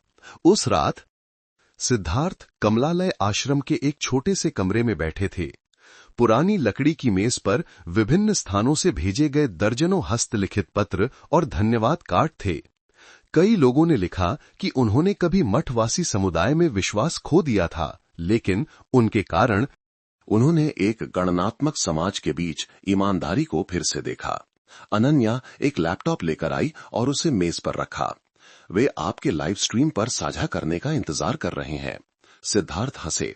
मैं तुम्हारी तरह तकनीक में अच्छा नहीं हूं, लेकिन अगर जरूरत पड़ी तो मैं ये सबसे कहूंगा। मैं अब महंत नहीं हो सकता, लेकिन मैं अभी भी अपने दिल में एक मंदिर का रक्षक हूं। उस रात का लाइव स्ट्रीम एक रिकॉर्ड तोड़ गया। 1.2 मिलियन से अधिक लोगों ने इसे लाइव देखा। उन्होंने सफाई नहीं दी, दोष नहीं दिया, किसी को कोई रास्ता अपनाने की सलाह नहीं दी। उन्होंने केवल अपनी यात्रा को सुनाया और एक ही वाक्य के साथ समाप्त किया जिसने कई लोगों को रुला दिया। अगर एक तपस्वी अभी भी प्यार करना जानता है तो कृपया इसे पतन न कहें, क्योंकि प्रेम धर्म का मूल है। मैंने कभी अपनी प्रतिज्ञा नहीं तोड़ी, क्योंकि मैंने कभी अपने दिल को धोखा नहीं दिया। लाइव प्रसारण के तुरंत बाद स्थानीय बौद्ध परिषद ने एक तत्काल बैठक की। हालांकि कोई मिसाल नहीं थी, लेकिन उन्होंने एक विज्ञप्ति जारी की। सिद्धार्थ अपनी प्रस्तुत की गई इच्छा के अनुसार स्वेच्छा से सांसारिक जीवन में लौट आएंगे। कमलालय आश्रम का संरक्षण एक अन्य भिक्षु द्वारा किया जाएगा। और सिद्धार्थ अब से एक साधारण गृहस्थ थे, लेकिन जब भी लोगों को मदद की जरूरत होती, वे हर जगह मौजूद होते। प्राकृतिक आपदाओं, दान से लेकर दूर दराज के क्षेत्रों में शिक्षा तक। और उनके बगल में हमेशा एक ऐसी महिला होती थी जो प्रसिद्धि या प्रतिष्ठा की परवाह नहीं करती थी। बस चुपचाप आलोचना और विश्वास के बीच उनका हाथ थामे रहती थी। रविवार की सुबह हनोई के राष्ट्रीय सम्मेलन केंद्र में पहाड़ी बच्चों के लिए हाथ मिलाएं कार्यक्रम अभूतपूर्व पैमाने पर आयोजित किया गया था। 5000 से अधिक लोगों ने भाग लिया, सैकड़ों व्यवसायों ने प्रायोजित किया और टेलीविजन स्टेशनों ने इसका सीधा प्रसारण किया। समारोह का केंद्र बिंदु प्रसिद्ध व्यवसायी या कलाकार नहीं थे, बल्कि दो ऐसे लोगों की उपस्थिति थी जिन्हें हर कोई जानता था, लेकिन जिन्हें कभी सार्वजनिक रूप से एक साथ नहीं देखा गया था। अनन्या एक सुंदर बैंगनी पारंपरिक पोशाक में थी। उसके बाल ऊंचे जूड़े में बंधे थे। उसका चेहरा हल्के मेकअप से सजा था, लेकिन बारिश के बाद खिले फूल की तरह दीप्तिमान था। सिद्धार्थ ने अपने भूरे वस्त्र त्याग दिए थे। आज उन्होंने एक सफेद शर्ट, काली पतलून पहनी थी। हाथ में एक माइक्रोफोन था, एक शांत लेकिन दृढ़ उपस्थिति के साथ। पूरा हॉल खामोश हो गया जब वो मंच पर चढ़े। उस महिला के बगल में खड़े हुए जिसने कभी उनके जीवन में तूफान ला दिया था, लेकिन जो हर नुकसान के बाद उन्हें खड़ा करने वाली भी थी। नमस्ते, मैं अब महंत नहीं हूं। मैं सिर्फ एक ऐसा व्यक्ति हूं जिसने कभी सन्यास का वस्त्र पहना था और जिसने ठोकर खाने के कारण नहीं, बल्कि सच्चा जीने के लिए इसे छोड़ने का फैसला किया। आज मेरे बगल में खड़ी महिला मेरी प्रेमिका नहीं है, मेरी साथी नहीं है, बल्कि एक सहयात्री है। उसने मुझे धर्म से दूर नहीं खींचा, उसने मुझे धर्म को और गहराई से समझने में मदद की। मुझे सफाई देने की जरूरत नहीं है। मैं बस अपना जीवन अच्छे कर्म करने में लगाना चाहता हूं। अगर आप अभी भी मुझ पर विश्वास करते हैं तो कृपया विश्वास करें कि अगर प्यार सच्चा है तो उसे छिपाने की जरूरत नहीं है। पूरा हॉल तालियों की गड़गड़ाहट से गूंज उठा। लोग तालियां बजा रहे थे, कुछ की आंखों में आंसू थे, लेकिन कुछ संदेह भरी निगाहें भी थीं। कुछ ही घंटों में सोशल मीडिया पर सैकड़ों हजारों टिप्पणियों के साथ विस्फोट हो गया। मैं उस तरह की प्रशंसा करता हूं जिस तरह से वो अपने दिल के प्रति सच्चा रहने की हिम्मत रखता है। उसने अभी तक अपनी तपस्या पूरी नहीं की थी और एक महिला के लिए वस्त्र छोड़ दिए, और अब वो मंच पर नैतिकता का उपदेश दे रहा है। अनन्या एक बुद्धिमान महिला है, लेकिन इस मामले में वो गलत है। इस दुनिया में प्यार की कोई कमी नहीं है। एक भिक्षु से प्यार क्यों करना पड़ा? अगले दिन अनन्या ने अपने व्यक्तिगत पेज पर एक हस्तलिखित पत्र पोस्ट किया। मैंने कभी स्वामी सिद्धार्थ को बुद्ध के द्वार को छोड़ने के लिए मजबूर नहीं किया। मैंने खुद एक बार कहा था, अगर आप अभी भी नियमों के बारे में संकोच कर रहे हैं तो मैं फिर कभी नहीं दिखूंगी। लेकिन उन्होंने वस्त्र छोड़ने का फैसला किया। धर्म को नहीं, मैं सिर्फ एक ऐसी महिला हूं जो एक सच्चे व्यक्ति को महत्व देना जानती है, और मैं सभी आलोचनाओं को सहन करूंगी जब तक कि वो व्यक्ति अपनी आंखों में प्रकाश बनाए रखे। पत्र जल्दी से 3 मिलियन शेयर तक पहुंच गया, लेकिन इसने आलोचना की एक क्रूर लहर भी खींची। ऑनलाइन समाचार, यूट्यूबर से लेकर प्रसिद्ध भिक्षुओं तक सभी ने अपनी राय दी। कुछ ने समर्थन किया, कुछ ने हमला किया, कुछ ने भिक्षु ने मंदिर छोड़ा, अध्यक्ष ने कंपनी छोड़ी, प्यार या गलत रास्ता। भक्तों के विश्वास का दुरुपयोग कर व्यक्तिगत छवि बनाने के व्यवहार को स्पष्ट करने की आवश्यकता है, जैसे शीर्षक दिए। कुछ ने तो बौद्ध परिषद को एक याचिका भी भेजी जिसमें मांग की गई कि सिद्धार्थ को किसी भी सार्वजनिक धार्मिक गतिविधि में भाग लेने से प्रतिबंधित किया जाए, क्योंकि वो मठवासी समुदाय के लिए एक विकृत छवि बना रहे हैं। लेकिन इस सारे हथौड़े और निहाई के बीच सिद्धार्थ ने कभी प्रतिक्रिया नहीं दी। उन्होंने बस चुपचाप एक छत एक दिल परियोजना को जारी रखा, जो उत्तर से दक्षिण तक प्राकृतिक आपदाओं के कारण अनाथ हुए बच्चों की सहायता करती थी। हर हफ्ते वो एक प्रांत में दिखाई देते, बिना मीडिया, बिना शोर शराबे के। केवल जब किसी ने उनसे पूछा, क्या आपको कोई पछतावा है? अगर उस दिन आपने अपने प्यार का खुलासा नहीं किया होता तो शायद आप अभी भी शांति धर्म आश्रम के महंत होते। वो बस हल्के से मुस्कुराए। अगर मैं अपनी प्रतिष्ठा बनाए रखने के लिए रुकता तो मैं नहीं रहता। मैंने बाहर निकलने का फैसला किया ताकि मेरा दिल शर्मिंदा ना हो। लोग इसे स्वीकार नहीं कर सकते, लेकिन मैं खुद को स्वीकार करता हूं। कहानी अभी खत्म नहीं हुई थी, लेकिन सही, सच्चे प्यार और अपने दिल के प्रति सच्चे जीवन में विश्वास फैलने लगा था। भले ही चुपचाप लेकिन दृढ़ता से। जनता की राय अभी शांत भी नहीं हुई थी कि अनन्या के असामान्य अतीत को उजागर करने वाले लेखों की एक श्रृंखला अचानक कई टैबलॉइड समाचार साइटों पर दिखाई देने लगी। एक विवाहित टाइकून से प्यार करने के अतीत से लेकर अध्यक्ष द्वारा भागीदारों को हेर फेर करने के लिए अपनी सुंदरता का उपयोग करने तक, यहां तक कि ये अफवाह भी फैलाई गई कि अनन्या ही वह व्यक्ति थे जिसने सिद्धार्थ को बौद्ध धर्म का व्यावसायीकरण करने के लिए एक छवि बनाने के लिए नकली तपस्या के लिए निवेश किया था। उसी समय एक प्रसिद्ध YouTube चैनल द्वारा पोस्ट की गई एक छिपी हुई चेहरे वाली रिपोर्ट, जिसे विशेष जांच का लेबल दिया गया था, ने सिद्धार्थ के महंत के रूप में उनके भाषणों की टटी फटी ऑडियो रिकॉर्डिंग जारी की, जिन्हें शादी करने के लिए लंबे समय से सांसारिक जीवन में लौटने की तैयारी के सबूत के रूप में गलत तरीके से प्रस्तुत किया गया था। प्रकृति समूह को भारी नुकसान हुआ, कुछ अनुबंध अंतिम समय में रद्द कर दिए गए, शेयर 3 दिनों तक लगातार गिरे, कर्मचारियों को मीडिया द्वारा साक्षात्कार के लिए घेरा गया, उनके निजी जीवन में हस्तक्षेप किया गया। लेकिन अजीब बात यह थी कि उन सभी हमलावर लेखों में एक ही तरह की लेखन शैली, एक ही प्रकाशन समय था और उन्हें नए बनाए गए खातों द्वारा साझा किया गया था। प्रकृति की संचार टीम को संदेह होने लगा कि इसके पीछे कोई सुनियोजित हाथ है। उस शाम एक आपातकालीन बैठक में अनन्या के करीबी सहायक लम ने एक गोपनीय रिपोर्ट प्रस्तुत की। हमने मूल हमलावर लेखों के आईपी को ट्रैक किया और परिणाम सभी एक संचार कंपनी की ओर ले जाते हैं जिसका नाम हाईफाट ग्रुप है, जिसका मुख्यालय हो ची मिन सिटी में है। इसका प्रमुख श्री फुंग बा त्रान है, जो हमारे सबसे बड़े प्रतिद्वंद्वी थियान डक होल्डिंग्स के अध्यक्ष हैं।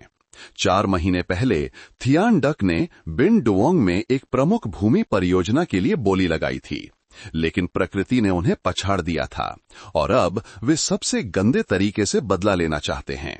प्रतिष्ठा को नष्ट करना, चरित्र से नीचे गिराना। अनन्या स्तब्ध रह गई। वो व्यापार जगत की चालों को अच्छी तरह जानती थी, लेकिन उसने ये उम्मीद नहीं की थी कि वे सिद्धार्थ को भी, जो एक बाहरी व्यक्ति थे, गणना और महत्वाकांक्षा के कीचड़ में घसीटेंगे।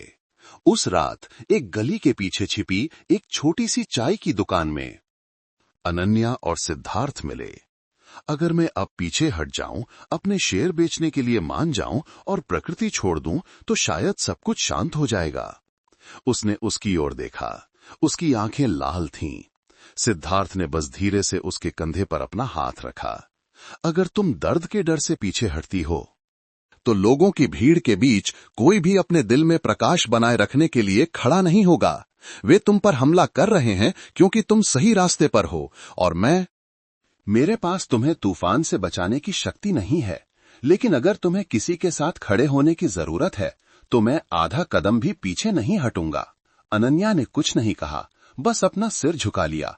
उसके हाथ पर आंसू गिरे जो कसकर उसका हाथ पकड़े हुए थे। 2 दिन बाद पूरा देश हैरान रह गया जब अनन्या ने एक तत्काल प्रेस कॉन्फ्रेंस आयोजित की। न केवल आरोपों का खंडन किया, बल्कि थियन डक होल्डिंग्स द्वारा मीडिया के हेरफेर के सभी सबूत सार्वजनिक रूप से पोस्ट किए। उसने लीक हुए ईमेल, फुंग बा त्रान के हस्ताक्षर वाले निर्देशित संचार अनुबंध और सिद्धार्थ को बदनाम करने और बौद्ध भक्तों का विश्वास खोने के लिए बातचीत की ऑडियो रिकॉर्डिंग प्रस्तुत की। जनता की राय में एक मजबूत बदलाव आया। लोग इस बात से नाराज थे कि कैसे एक निगम ने एक तपस्वी के सम्मान को मारने के लिए पैसे का इस्तेमाल किया। अधिकारियों ने हस्तक्षेप किया। राष्ट्रीय टेलीविजन ने एक विशेष समाचार बुलेटिन प्रसारित किया। प्यार का हथियार के रूप में दुरुपयोग, जब व्यापार जगत लोगों को उपकरण में बदल देता है।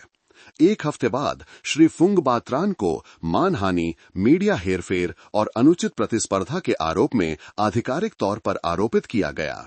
थियन डक समूह संकट में पड़ गया। निवेशकों ने मुंह मोड़ लिया और सिद्धार्थ, जो कभी एक ऐसी कहानी में शिकार थे जो भाग्य का मजाक लगती थी, अब अनगिनत झूठ के बीच सच्चाई से जीने के साहस का प्रतीक बन गए थे। द लाट में देवदार की पहाड़ी के पास स्थित 3 कमरों वाला लकड़ी का घर, जहां सिद्धार्थ ने कभी शांति धर्म आश्रम छोड़ने के बाद कुछ समय एकांत में बिताया था, अब वो जगह बन गया था जहां वो और अनन्या दो सामान्य लोगों के रूप में एक साथ अपने पहले महीने बिता रहे थे।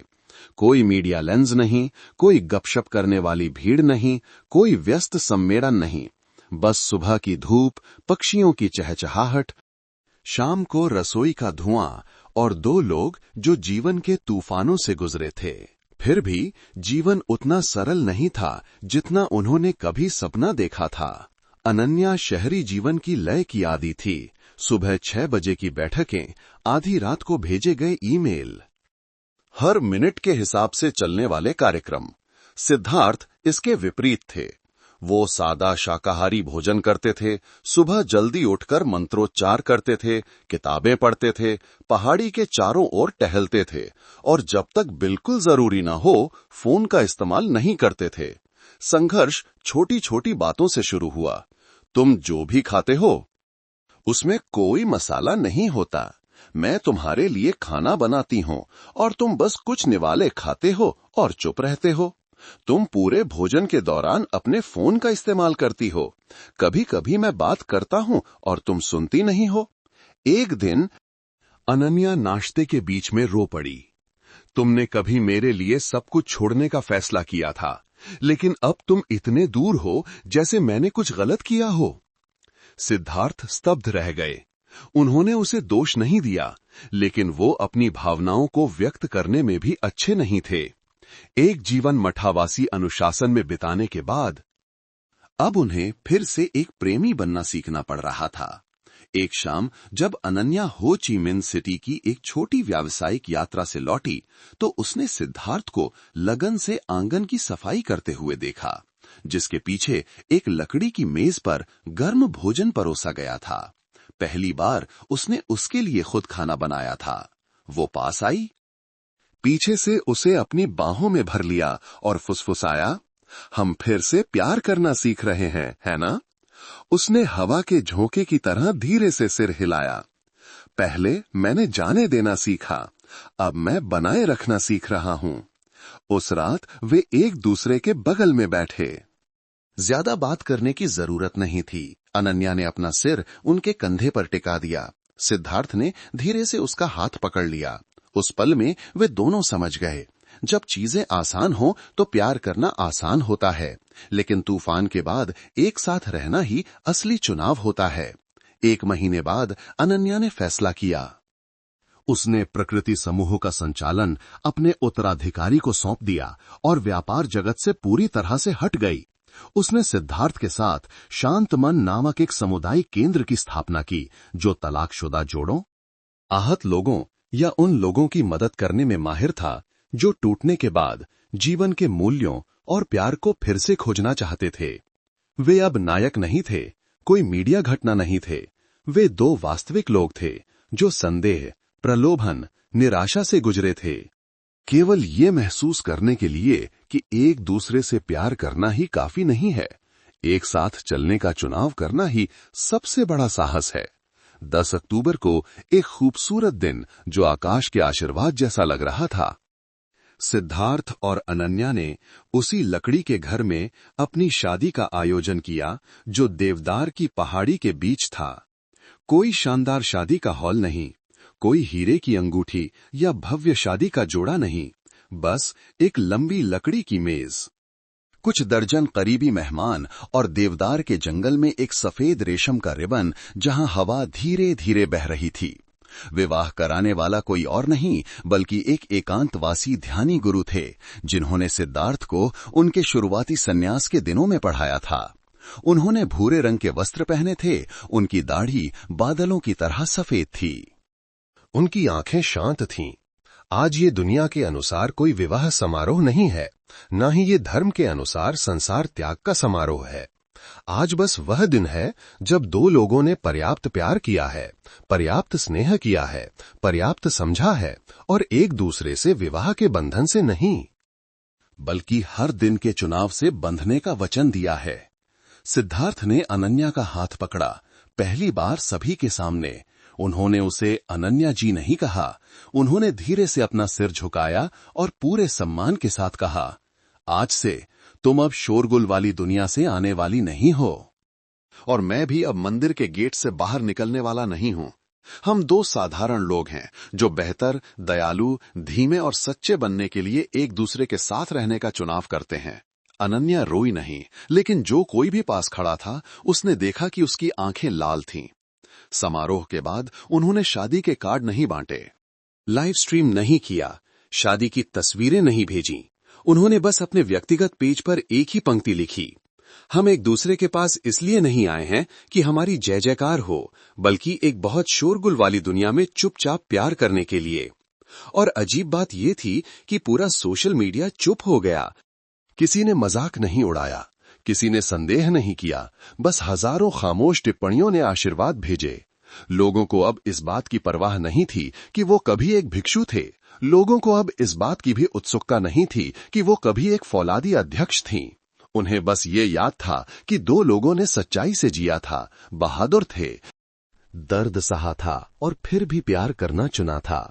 सभी आलोचनाओं, विरोध, गपशप और संदेह से भरे खामोश पलों के बाद सिद्धार्थ और अनन्या ने एक दूसरे के साथ रहने का फैसला किया। दबाव खत्म होने के कारण नहीं, बल्कि इसलिए कि वे दूसरों की उम्मीदों के अनुसार न जीने के लिए पर्याप्त मजबूत थे। सिद्धार्थ कभी एक भिक्षु थे, नियमों, पवित्रता के व्यक्ति जिन्हें प्यार करने की अनुमति नहीं मानी जाती थी। अनन्या कभी एक अध्यक्ष थीं, तर्क, शक्ति की व्यक्ति जिन्हें प्यार की जरूरत नहीं मानी जाती थी। लेकिन उन्होंने सभी रूढ़ियों को तोड़ दिया। उन्होंने अपनी भूमिकाओं के वस्त्र को उतारने की हिम्मत की ताकि वे दो वास्तविक मनुष्यों के रूप में जी सकें, जिन्हें ठोकर खाने, गलती करने, कमजोर होने का अधिकार था, लेकिन जिन्हें गलतियों को सुधारने, माफ करने और प्यार करने का भी अधिकार था। आज की दुनिया में जहां हर कोई खुद को सही साबित करना चाहता है, ये स्वीकार करने की हिम्मत करना कि आप कभी गलत थे, अपने आप में एक महानता है। वे प्रतीक नहीं बने, वे बस चुपचाप जीते रहे। हर सुबह सब्जियां उगाते, गरीब बच्चों को मुफ्त पढ़ाते, हर शाम चाय बनाते, एक दूसरे को पुरानी कहानियां, आज की बातें और कल की बातें सुनाते। अनन्या अब खूबसूरत अध्यक्ष नहीं थी, सिद्धार्थ अब अमीर महंत नहीं थे। वे बस एक दूसरे के पति पत्नी थे और बस इतना ही काफी था।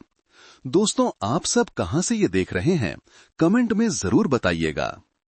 आपको ये कहानी कैसी लगी? अपने विचार हमारे साथ जरूर शेयर करें। मेरी यही कामना है कि आप सब जहां भी रहें, हमेशा सुरक्षित और शांत रहें। अगर आपके पास भी कोई ऐसी ही दिलचस्प कहानी है तो उसे कमेंट्स में लिखकर हम सबके साथ जरूर साझा करें। हमें आपकी कहानी सुनने का इंतजार रहेगा।